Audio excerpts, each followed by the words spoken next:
కావాల్సినవి కుంకుడుకాయల్లో antibacterial, antifungal, antimicrobial nature ఉంటాయండి. దీన్ని మనము రేపు షాంపూ చేస్తున్నామనగా ఒకరోజు ముందు నానబెట్టుకోవాలన్నమాట. గింజలు తీసేసిన తర్వాత నానబెట్టుకోవాలి. అలాగే షికాకాయ అండ్ 1.5 స్పూన్ మెంతులు అండి. షికాకాయలో ఏడిఈ అండ్ కే విటమిన్స్ ఉంటాయండి. అంతేకాకుండా ఇది జుట్టుని ఒత్తుగా పెరగడానికి హెల్ప్ చేస్తుంది. నెక్స్ట్ మెంతులు స్కాల్ప్కి చల్లగా ఉంచుతుందండి, వేడి తగ్గిస్తుంది. నెక్స్ట్ ఇంగ్రీడియంట్ హైబిస్కస్ ఫ్లవర్స్, మందార పువ్వుల్లో యాంథోసైనిన్ పిగ్మెంట్ ఉండడం వల్ల హెయిర్ని రీగ్రో చేసే కెపాసిటీ ఉంటుందండి.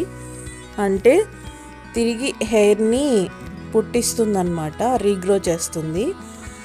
సో ఇలా మందార పువ్వుకి హెయిర్ని మళ్ళీ